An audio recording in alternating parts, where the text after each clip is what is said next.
Hello, അങ്ങനെ big boss season 7 അവസാനിച്ചിരിക്കുകയാണ്.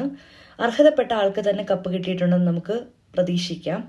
അപ്പോൾ ഈ ലാസ്റ്റ് മൊമെന്റ്സിലെല്ലാം നമ്മൾ കേട്ടോണ്ടിരിക്കുന്ന ഒരു വേർഡ് എന്താണെന്ന് വെച്ചാൽ PR എന്നാണ്. നമുക്ക് ഇപ്പം ഇഷ്ടപ്പെട്ട ഏതെങ്കിലും ഒരു കണ്ടസ്റ്റന്റിനെ നമുക്ക് ചിലപ്പോൾ അവരെ പേഴ്സണലി അറിയായിരിക്കും, ചിലപ്പോൾ നമുക്ക് അവരോട് എന്തെങ്കിലും പേഴ്സണൽ താല്പര്യം കാണാം, ചിലപ്പോൾ അവരുടെ ഗെയിം കണ്ടിട്ടായിരിക്കാം. എന്തു ആയിക്കോട്ടെ, നമ്മൾ ഒരാളെ സപ്പോർട്ട് ചെയ്തൊരു വീഡിയോ ഇട്ട് കഴിഞ്ഞാൽ ഉടനെ വരുന്ന കമന്റ്സ് എന്താണെന്ന് വെച്ചാൽ PR ആണെന്നും പറഞ്ഞാണ്. അത് ശരിക്കും തെറ്റായ ധാരണയാണ്. കാരണം എന്ന് വെച്ചാൽ എല്ലാവരും PR വർക്ക് ചെയ്തുകൊണ്ടിരിക്കുന്ന ആൾക്കാരല്ല. പിന്നെ PR കൊണ്ട് മാത്രം ഒരാൾക്ക് ജയിക്കാൻ പറ്റുമെന്ന് എനിക്ക് ഒട്ടും പ്രതീക്ഷിക്കാൻ പറ്റത്തില്ല. കാര്യം അത് നടക്കില്ല. കാര്യം ഇതൊരു മൈൻഡ് ഗെയിമാണ്. അതിൽ അത്രയും ദിവസം നിന്നിട്ട് അത് പ്ലേ ചെയ്തിട്ടുണ്ടെങ്കിൽ ഒരിക്കലും പൈസ കൊടുത്ത് മേടിക്കുന്ന ഒന്നും മാത്രമല്ല PR. അത് ഒരാളുടെ ഗെയിമും എല്ലാം അതിൽ ഇൻക്ലൂഡഡ് ആയിട്ടുള്ള കാര്യങ്ങളാണ്.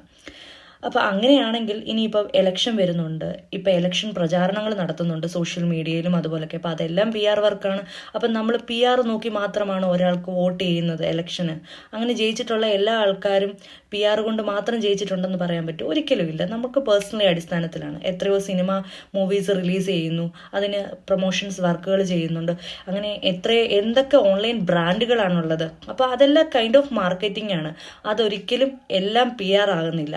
പിന്നെ PR ചെയ്യുന്നത് എപ്പോഴും എന്തുകൊണ്ടും അത് ഗുണമാണ്. ഇനിയുള്ളവരാണെങ്കിലും നിങ്ങൾക്കും PR ചെയ്യാം, പക്ഷെ എന്നതുകൊണ്ട് മാത്രം ജയിക്കണമെന്നില്ല. അപ്പം റൈറ്റ് ആയിട്ടുള്ള ഡിസിഷൻ മേക്കിംഗ് അത് ജനങ്ങൾ